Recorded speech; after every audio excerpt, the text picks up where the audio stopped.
예, 시원하고 아름다운 계절이죠. 가을은 정말 아름답습니다. 근데 코로나 때문에 우리 사회적 거리 두기로 인해서 우리의 행동에 제약이 있지만 그럴수록 우리가 자연과 더 가까워지는 시간이 아닌가 생각합니다. 자연을 통해서 창조의 질서를 느끼시고 하나님께 영광을 돌리는 가을이 되기를 먼저 간절히 바랍니다. 몇 달 전에 31살의 두 형제가 코로나19로 심각한 증세가 나타났습니다. 둘 다 젊었고 건강했지만 며칠 지나지 않아서 스스로 호흡을 할 수가 없었고 결국 2명 중에 1명은 죽었습니다. 또 2주 후에 네덜란드에서 코로나19에 걸린 20대 형제가 나타났습니다. 그래서 유전학자들이 이 케이스들을 연구하기 시작했습니다. 그리고는 이들을 연구한 결과 이 두 케이스에서 공통적으로 인터페론이라는 물질이 없는 것이 발견이 됐습니다. 인터페론 보이시죠? 인터페론이라는 물질이 분비가 되어야 면역이 경보가 일어나고 그리고 항체가 작동해서 바이러스가 들어와도 잡아낼 수 있는데 인터페론이 작동을 안 하면 면역이 움직이질 않고 항체가 작동을 안 해요. 그러면 깊숙이 들어와 가지고 중증, 심각한 증세를 만들어내는 것입니다. 그래서 이 인터페론이 빨리 작동을 하게 되면 항체가 바로 나와가지고 이 증세가 경미하게 끝나버리는데 이 인터페론이 늦게 나오면 그동안에 항체가 안 나오게 되므로 바이러스가 염증을 일으켜가지고 문제를 일으킨다는 것입니다. 이것이 지금 과학자들이 밝혀낸 거예요. 그래서 인터페론이 있고 없고가 중증으로 가느냐 그렇지 않느냐가 결정된다. 중증으로 돌아가신 분들을 다 조사해 봤더니 인터페론이 늦게 나와가지고 염증이 빨리 만들어진다는 것입니다. 이 인터페론이라는 것은 바이러스가 침투하면 이 면역세포 안에서 생성되는 자연 단백질로서 바이러스 감염과 증식을 억제하는 능력을 가진 사이토카인이라는 당 단백질입니다. 사이토카인이라는 당 단백질인데요. 글리코프로테인이거든요. 연구 결과 이 인터페론이 반응이 늦으면 심각한 이 결과가 일어난다는 겁니다. 미국 캘리포니아의 라이올라 면역연구소의 셰인 크로티 박사는 이 코로나 바이러스가 트릭을 하나 쓰는데 그것은 상당 기간 초기 면역 시스템의 발동을 못하게 막는다는 것입니다. 들어가자마자 뭘 막아버리는 거예요? 인터페론이 못 나오도록. 그러니까 몸이 좀 면역체가 약하고 그런 사람들은 인터페론이 나오지 못하도록 술수를 쓴다는 거예요.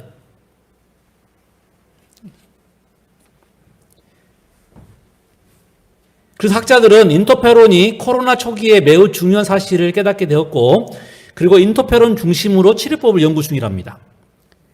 다시 말해서 인터페론이 부족해서 병이 악화될 수 있다면 반대로 인터페론이 많이 풍부하다면 그냥 감기보다 못하게 지나갈 수 있다는 거예요.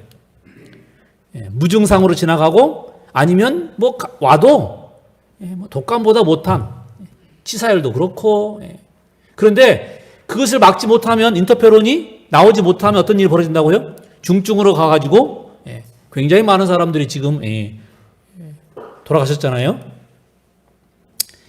특별히 제약사 길리어드에서 만들어낸 렘데시비르 들어보셨죠?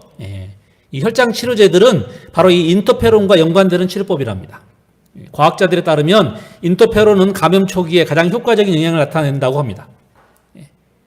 그래서 중증으로 발전하지 않는다면 아무것도 아니라는 거예요. 감기보다 못한. 핵심 지금 이제 키워드가 나왔죠. 이 코로나를 막기 위한 코로나가 감염되는 걸 막을 수는 없어요. 감염될 수밖에 없습니다. 그런데 우리 면역체가 제대로 작동하면 아무것도 아니라는 거예요. 그래서 지금 인터페론에 대한 수십 개의 연구가 진행되고 있고 임상실험을 하고 있고 이 연구자에 의하면 인터페론이 적당한 시기에 나와야 된다는 거예요. 늦게 나오면 이미 바이러스가 들어와 가지고 염증을 만들어서 이 증상을 아주 심각하게 만들기 때문에 빨리 나와야 한다는 거예요. 빨리 작동을 해야만 초기 단계에 작동을 해야만 문제가 없이 지나갈 수 있다는 것입니다. 이 장로랑 카사노바라는 이 교수의 논문에 의하면 실제로 인터페론이 이 중증 환자에게서는 잘 안 나타난대요. 그리고 인터페론을 차단하는 물질이 나온답니다. 나오지 못하도록 만들어버리는 이 코로나 바이러스가 만드는 물질입니다.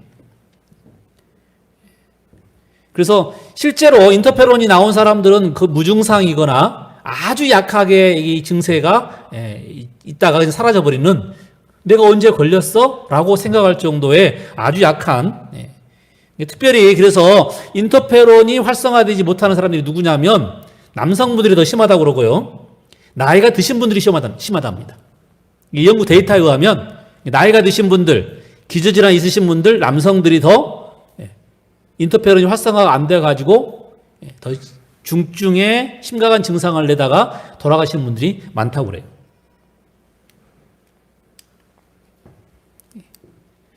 이 뉴스를 보니까, 제가 엊그제 나온 뉴스거든요. 뉴스를 보니까 이 코로나 치료와 방어에 뭐가 필요해요?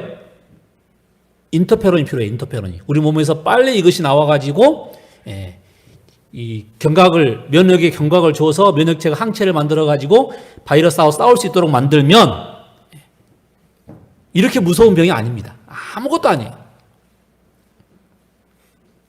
면역력이 강한 사람들은 인터페론 형성이 잘 일어나요. 그런데 기저질환이 있거나 나이가 많으시거나 아니면 특별히 이 면역이 약한 사람들은 인터페론이 잘 형성이 되지 않는 것입니다. 앞으로 치료제의 방향은, 백신의 방향은 어떻게 인터페론이 빨리 형성되게 하느냐. 사실은 우리 몸에 백신이 있는 겁니다.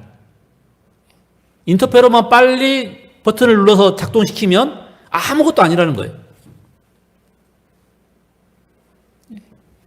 우리가 코로나를 막기 위해서 마스크도 필요하고 사회적 거리 두기도 필요하지만 근본적으로 우리 면역체에 인터페론이 있어야만, 그것이 빨리 발동을 해야만 문제가 끝나는 거예요.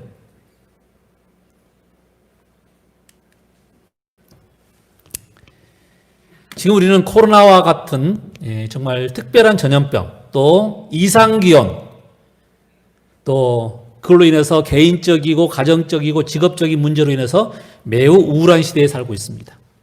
별것도 아닌 것처럼 보이는데 이것이 미치는 파장이 지금 어마어마하죠. 선진국들이 전부 다 마이너스 경제를 이루고 있으니까요. 이 코로나보다 더 심각한 것은 코로나 후라고 그래요. 이 영향이 어떤 결과를 가져올지. 그래서 우리의 학업도, 또 우리의 사업도, 우리의 건강도, 우리의 신앙생활도 지금 우려할 만한 상황에 처해 있습니다. 이런 경험은 처음이에요. 거의 1년 가까이 이렇게 예배를 제대로 못 드리는 것도 처음이죠. 매주 진행되던 소그룹 모임도 올해는 우리가 지금 거의 못하고 있지 않습니까? 매 실시되었던 우리 말씀의 잔치도 참 어려워요. 그래서 신앙이 지금 위기입니다. 이런 시대에 여러분들은 오늘 여러분들에게 무엇이 필요하다고 생각하십니까?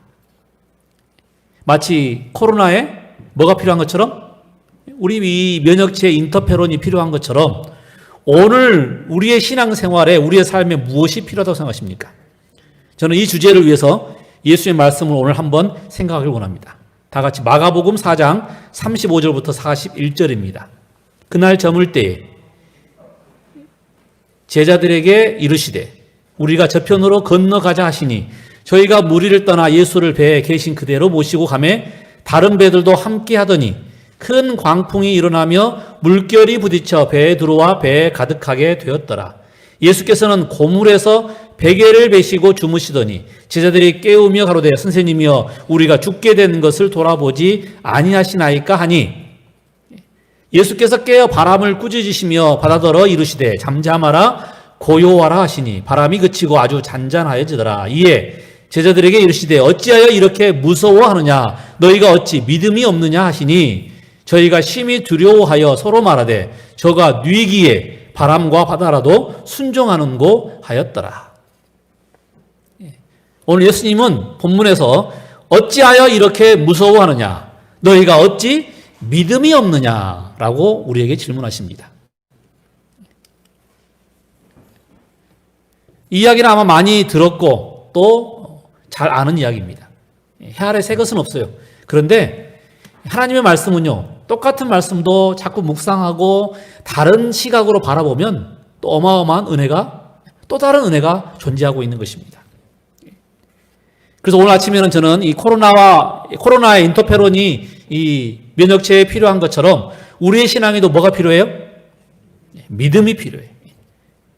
믿음이 필요해라는 주제로 오늘의 본문의 말씀을 생각해 보려고 합니다.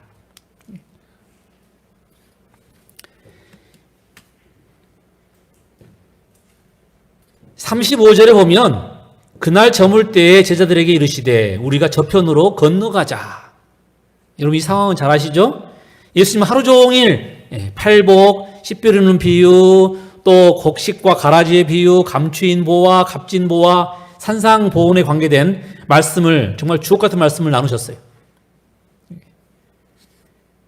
하루 종일 쉬실 시간도 없으시고 하루 종일 가르치시고 치료하셨습니다. 해가 저물어 몰려든 군중으로부터 힘을 얻기 위해서 제자들에게 자, 이제 무리를 떠나서 저편으로 건너가자라고 제안하신 것입니다. 저편으로 건너가자.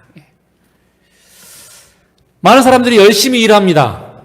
열심히 살다가 휴가철에 휴가를 가요.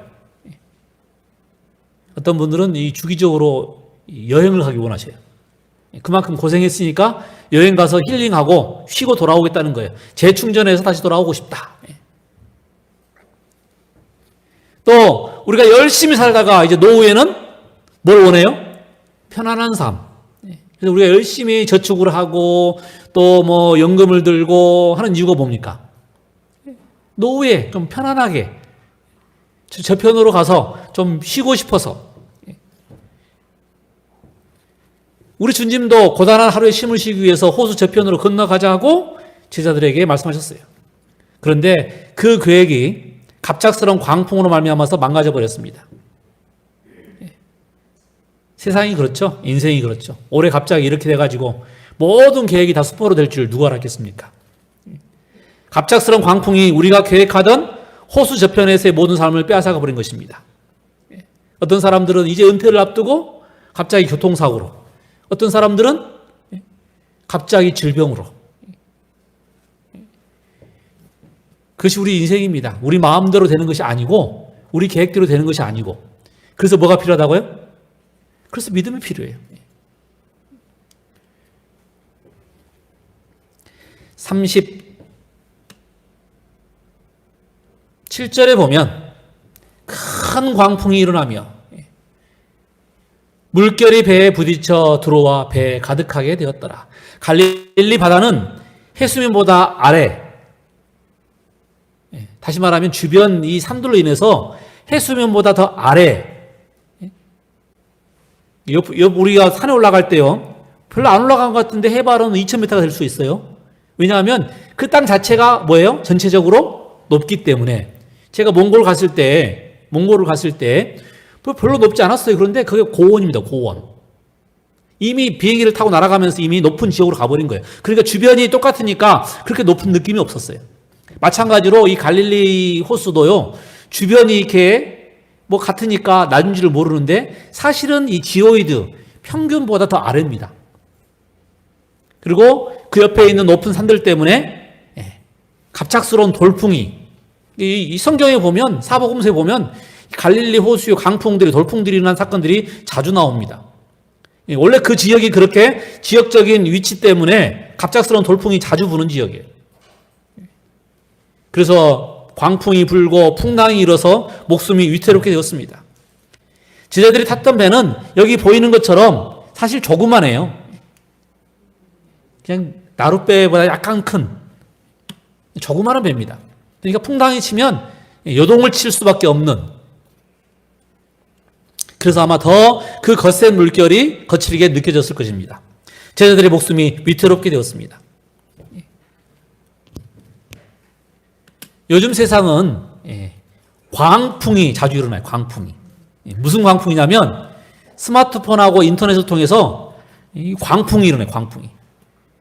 갑자기 어떤 사건이 생기면 계속 인터넷 뉴스에, 그런 거 느끼셨나요? 스마트폰을 봐도 그렇고 인터넷을 봐도 그렇고 뉴스를 봐도 그렇고 거기다가 또 이 지난번에 설교했던 것처럼 이념에 따라서 집중적으로 자기 시각으로 때로는 안 보고 싶어요. 똑같은 이야기 계속 반복되니까. 작년에 우리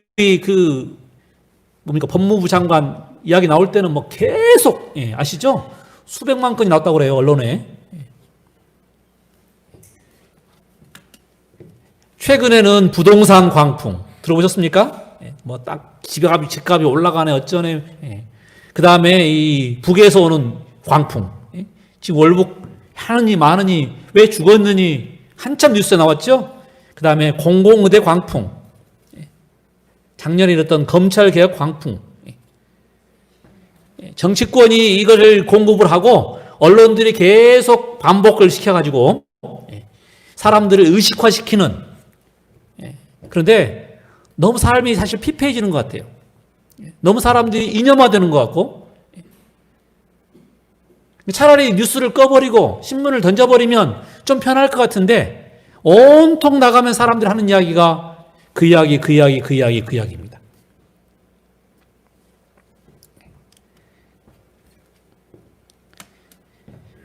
올해는 더군다나 심했던 것이 이상기온으로 인해서 1년 내내 이 이상기온에 대한 광풍 그리고 코로나 광풍 도대체 세상이 어떻게 되려고 그러는지 너무 무서운 시대가 지금 도래하고 있는 것입니다. 과연 우리는 이 광풍에서 살아남을 수 있을까요? 만약에 살아남기를 원한다면 우리가 지금 무엇을 해야 할까요? 여러분 우리가 정말 우리에게 필요한 것이 무엇인지 깨달을 수 있는 지혜를 달라고 기도해야 할 때입니다. 우리의 생각대로 되지 않아요.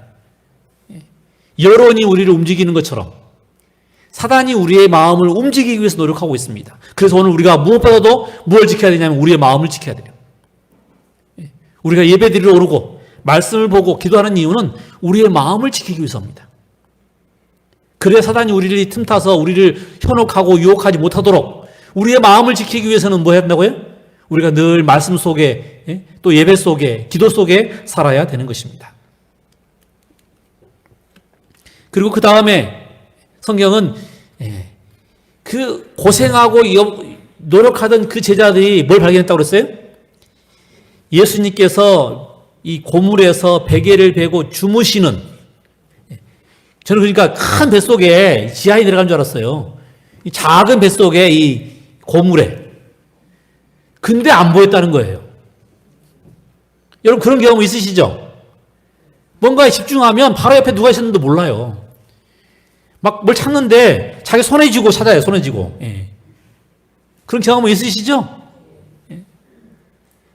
나중에 그 마음이 차분해지고 보면 그제서야 옆에 있는 것이 보이고 내 손에 든 것이 보이고 그거 별거 아닌 것이 보이고 이 사기꾼들의 특징이 그러잖아요.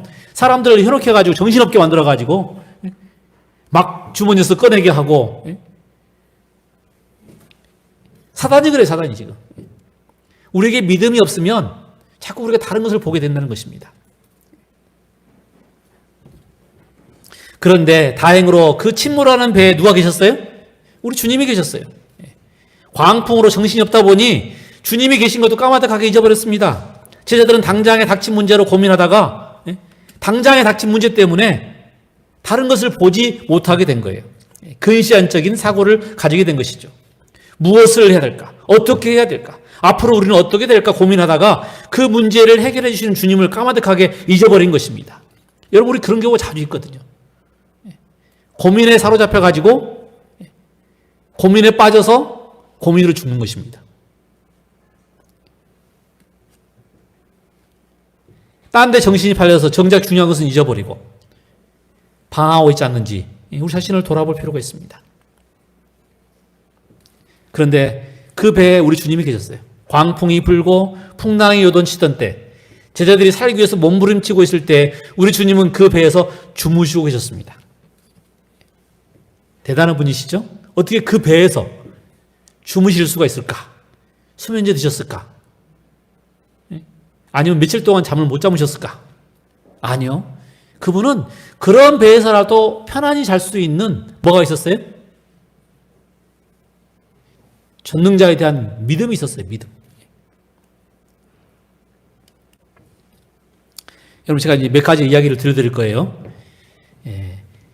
이 시리아 난민들입니다. 지금 내전이 벌어져가지고 서로 죽이기 때문에 막 도망 다니고 아시죠? 지난번에 한번 그 어떤 아이가 바닷가에서 죽은 시체로 발견돼가지고 그것 때문에 전 세계가 한번 경악을 했잖아요. 자기 목숨 때문에 부모도 그냥 놔두고 도망가 버린 거예요. 그 아이가 이렇게 처절하게 도대체 누가 이 아이를 죽였는가? 그것이 그때 당시에 전 세계 정말. 그런데 지금도 그 내전이 계속되고 있어요. 그런데 그 내전 속에 이 아이 보세요, 이 아이. 지금 엄마 어깨에 딱 재고 자고 있죠. 지금 엄마 사진은 얼굴은 안 보이지만 엄마는 아마 지금 걱정하고 있을 거예요. 앞으로 무엇을 먹어야 될지, 이 전쟁이 언제 끝날지, 어디 가면 안전할 수 있는지, 근심과 걱정 속에 빠져 있을 겁니다. 그런데 이 아이는 엄마 딱 어깨에 메고 이렇게 잘 자고 있어요. 편히. 어떻게 이럴 수가 있죠? 아이들은 누굴 믿어요? 그렇죠. 부모를 믿어요. 부모를. 그 이상도 그래도 아닙니다. 아이들은 오로지 누구만 믿냐면 부모만 믿어요. 엄마가 어떤 걱정을 하고 아빠가 어떤 근심에 빠졌든 상관없어요. 아이들은 그냥 엄마 아빠의 안에 있기 때문에 엄마 아빠를 믿고 마음이 편한 것입니다.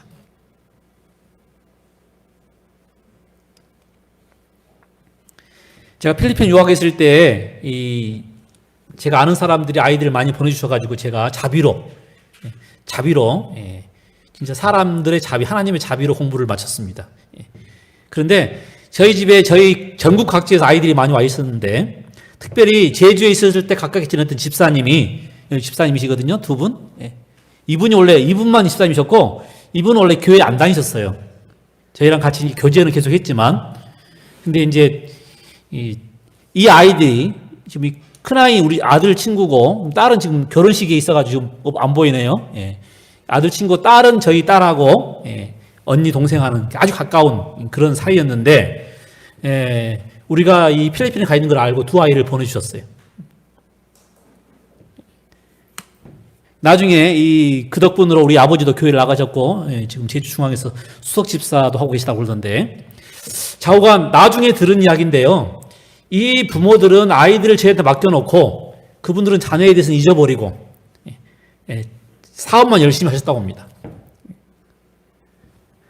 저는 아이들을 맡고 있는 입장이라 날마다 동분서주하며 아이들을 어떻게 더 안전하게 지키고 어떻게 더 즐겁게 보내면서 정말 유익한 결과를 낼 수 있을까 늘 고민하고 갈등을 했는데 정작 부모님들은 뭐예요? 아이들을 보내버리고 잊어버리고 편하게 살았답니다. 아마 저하고 잘 아니까 그렇겠죠. 저를 믿으니까 아마 그분들은 나중에 한 번씩 와가지고 휴가 왔을 때마다 하시는 말씀 돌아갈 때는 반대로 이제 돌아간다고 그러니까 걱정을 하더라고요.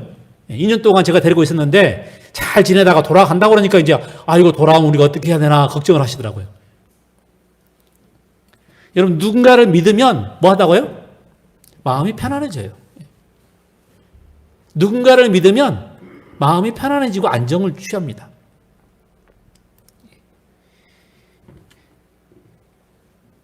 맡기면 됩니다. 믿으면 돼요. 그러면 편안해지는 것입니다. 올해는 우리가 코로나 때문에 지금 제가 해마다 그래도 우리 교우님들과 함께 여행을 가기 원하거든요. 그것이 같이 친해질 수도 있고 또 어떤 분들에게 힐링이 될 수 있어서 재작년에는 우리가 대만을 갔다 왔어요. 그리고 작년에는 싱가포르를 갔다 왔는데 이 두 여행이 완전히 대조적이었습니다. 이 대만 갔다 오신 분은 기억나시죠? 그때 그 가이드 아주 박식했어요. 그리고 아주 친절했고 그래서 제가 여행 간 중에 제일 편하게 여행하고 왔습니다. 왜냐하면 가이드가 다 알아서 해주니까 너무 재밌었고 너무 기억이 좋았고 지금도 가끔 대만 생각하면 웃음이 나와요. 너무 행복했던. 작년에는 똑같이 패키지 여행을 갔는데 저희가 가이드를 잘못 만든 것 같아요. 굉장히 고집도 세고 또 굉장히 돈도 밝히시더라고요. 갔다 오시면 다 기억날 거예요. 그죠? 하마터면 여행을 망칠 뻔했는데 다행히 저희가 저렴한 패키지를 고르다 보니까 하루가 자유여행이 껴 있었어요. 그래서 그 자유여행을 망치지 않기 위해서 제가 얼마나 신경을 썼겠습니까? 검색을 하고, 예약을 하고, 또 더군다나 이 열 몇 분이 가기 때문에 한꺼번에 차를 탈 수가 없잖아요. 택시를 태워서 보내야 되기 때문에 다행히 싱가포르라는 나라가 여행하기 참 좋은 나라. 정말 말 한마디만 해도 알아서 갈 수 있는 나라. 특별히 영어가 될 수 있는 나라에서 정말 편했던 나라. 그리고는 모든 것이 다 계획되어 있기 때문에 그 계획된 대로 움직이면 됩니다. 그런데 다른 동남아시아를 가면요, 계획과 상관없이 움직여요. 계획과 상관없이. 그런 경험을 해보시면 압니다. 막 속이 답답해요. 터져보려고 그래요. 그런데 이 싱가포르라는 나라가 잘 사는 나라에서 그런지 전혀 그런 문제가 없어가지고 저희가 정말 그 하루 동안 재밌게 여러분 누군가를 이렇게 데려간다, 누군가에게 맡긴다라고 하는 의미가 믿을만 하면 마음이 참 편하고 좋고요. 그렇지 못하면 참 불편하고 힘듭니다. 그래서 저에게는 돈 내놓고 고생하고 돌아온 덜 행복한 여행이었어요. 왜요? 누구 때문에? 가이드 때문에.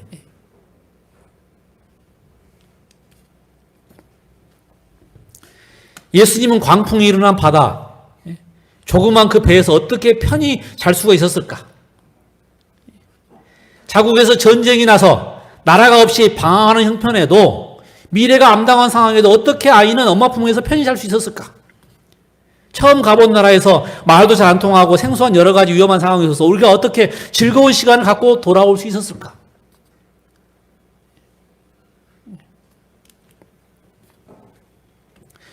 여러분에게 제게 5만 원짜리 지폐 2장이 생겼다고 생각해 보십시다. 아마 여러분들은 그런 꽁돈이 생기면, 그런 은혜가 생기면 무슨 할까요? 내가 뭘 이거 가지고 사지? 또 뭘 사 먹지?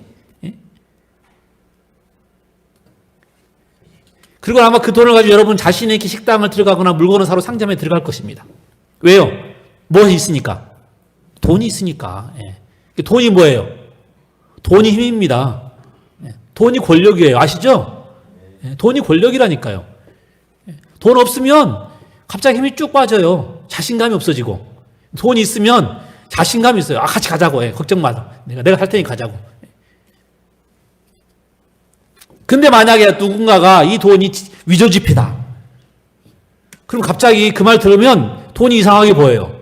이 5번이 뭐죠, 이게? 숨은 그림이잖아요. 여기 5번에 이 종이에 지금 이 숨은 그림이 있거든요. 근데 숨은 그림이 안 보이는 거예요. 그럼 무슨 얘기 들까요? 이거 유죄지폐 아닐까? 그런데 신기한 것은요, 그다음부터 갑자기 힘이 쭉 빠져요. 식당에 가려고 그래도 자신감이 안 생기고, 그 다음에 무슨 상점에 가서 뭐 살려고 그래도 자신감이 안 생겨. 왜? 이 돈이 진짜일까? 가짜일까 싶으니까. 여러분, 이 이야기를 통해서 여러분 확실한 거 하나 아시겠는가요? 믿음이 있으면, 확신이 있으면 용기가 나는데, 믿음이 없으면, 확신이 없으면 용기가 사라져 버립니다. 뭐가 상관이 있다고요? 믿음과 상관이 있는 거예요, 믿음과 확신과 상관이 있는 것입니다. 그렇습니다. 우리가 하는 모든 생각과 행동에는 믿음이 있어야 합니다. 그 믿음이 우리를 당당하게 만들어주고 염려하지 않게 하고 편안하게 만들어줍니다. 그런데 그 믿음에 확신이 서지 않으면 두렵고 걱정하게 되는 것입니다. 예수님께서 왜 두려워하느냐? 왜 무서워하느냐? 그 말이 무슨 말이에요? 왜 믿음이 없느냐? 우리 삶에 우리가 두렵고 떨리는 순간들 생각해 보면 우리가 그때 믿음을 상실했을 때예요. 사람에 대한 믿음을, 하나님에 대한 믿음을 상실했을 때 우리가 두렵고 떨리는 시간을 보내고 있는 것입니다.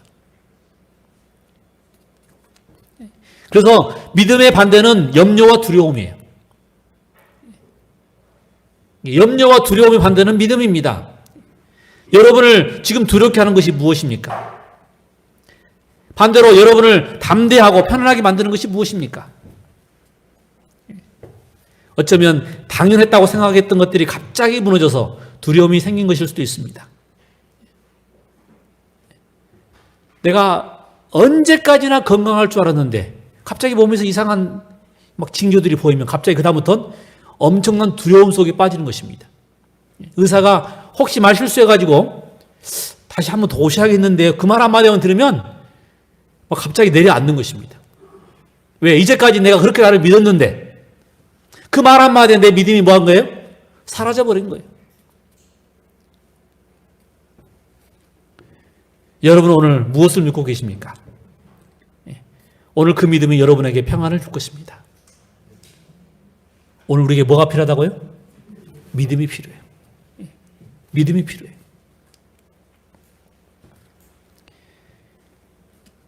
여러분 그런데 그 제자들이 어떻게 믿음을 가진지 아십니까? 41절에 보면 그들이 심히 두려워하여 서로 말하되 그가 누구이기에 바람과 바다도 순종하는가. 지금 무슨 일이 일어난 다음에 지금 이 일이 일어난 거죠?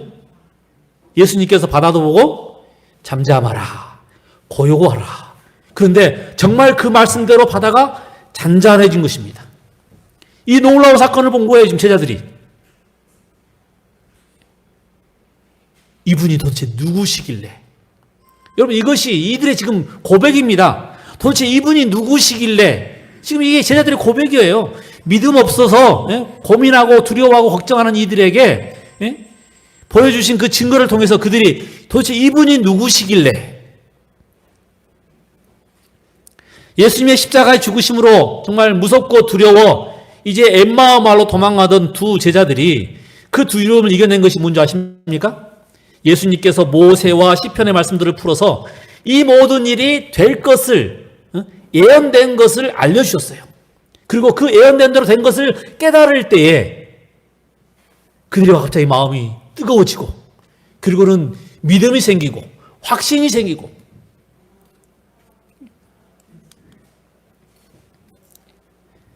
저희와 함께 음식 잡수실 때에 떡을 가지사 축사하시고 떼어 저희에게 주심에 저희 눈이 밝아져서 그인 줄 알아보더니 예수는 저희에게 보이지 아니하시는지라. 저희가 서로 말하되 길에서 우리에게 말씀하시고 우리에게 성경을 풀어주실 때에 우리 속에서 마음이 뜨겁지 아니하더냐.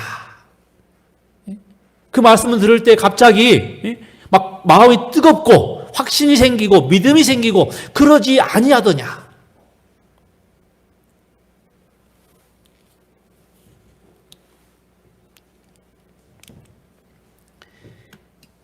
예수님의 부활을 믿을 수 없었던 의심 많았던 도마가 예수님은 나의 주시며 나의 하나님이라고 고백할 수 있었던 것은 그리고 잘난 체 잘하고 깝죽거리기 잘했던 베드로가 예수님에게 나는 죄인이니 나를 떠나십시오라고 고백할 수 있었던 것은 그들이 예수님이 어떤 분이신 것을 안 후에 예수님을 만난 후였습니다. 그들은 더 이상 이론으로가 아니라 체험으로 예수님이 하나님의 아들인 것을 알게 된 것입니다. 이렇게 확실한 경험을 하고 나서 그들은 주님을 확실하게 믿는다고 증언한 것입니다. 나의 주시며 나의 하나님이라는 표현은 내가 그렇게 주님을 믿습니다라는 표현입니다. 나는 죄인이니 나를 떠나십시오라는 고백은 내가 주님이 하나님의 아들이신 것을 믿습니다라는 표현입니다.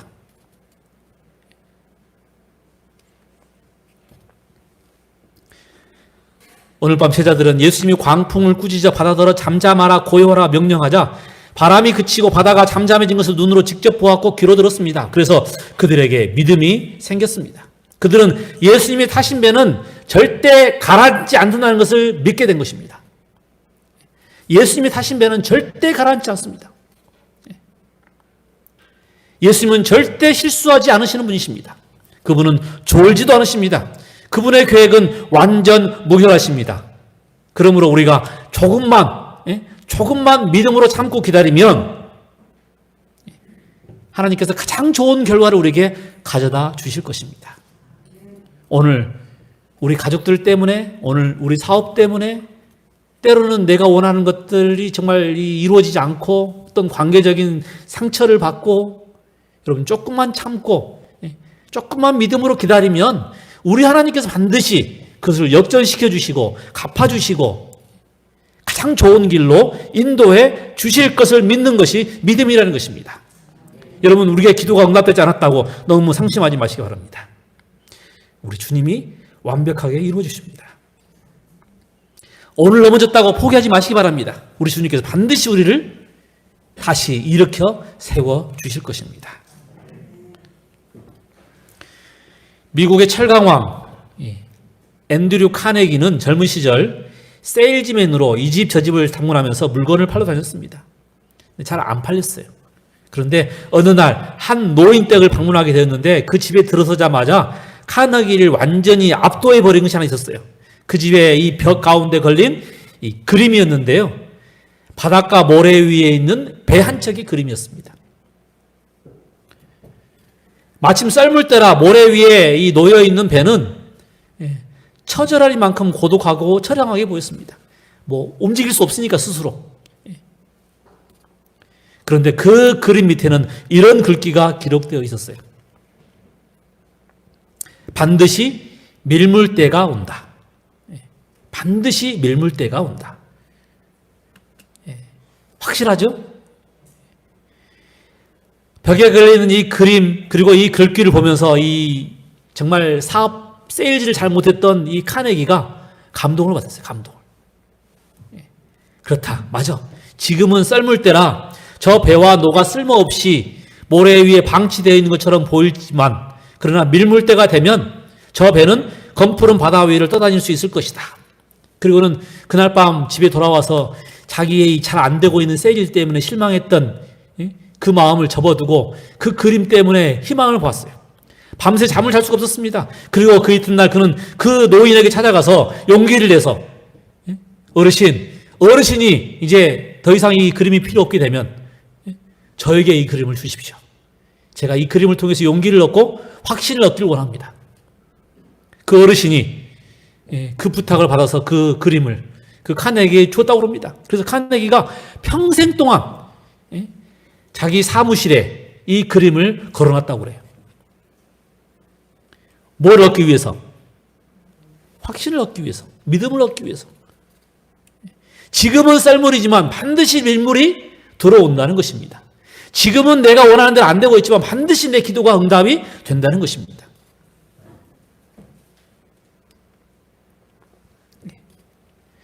우리의 삶은 물이 빠져나가는 썰물대가 있는가 하면 물이 들어오는 밀물대도 있는 것입니다. 내리막길이 있는가 하면 오르막길도 있는 것입니다. 칠흑같이 어두운 밤이 있을지라도 그 밤이 지나면 뭐가 온다고요? 아침이 오는 것입니다. 바람이 불지 않으면 바람기를 어떻게 돌릴까요? 내가 달려가면 되죠. 내가 달려가면 바람개비가 돌아가는 것입니다.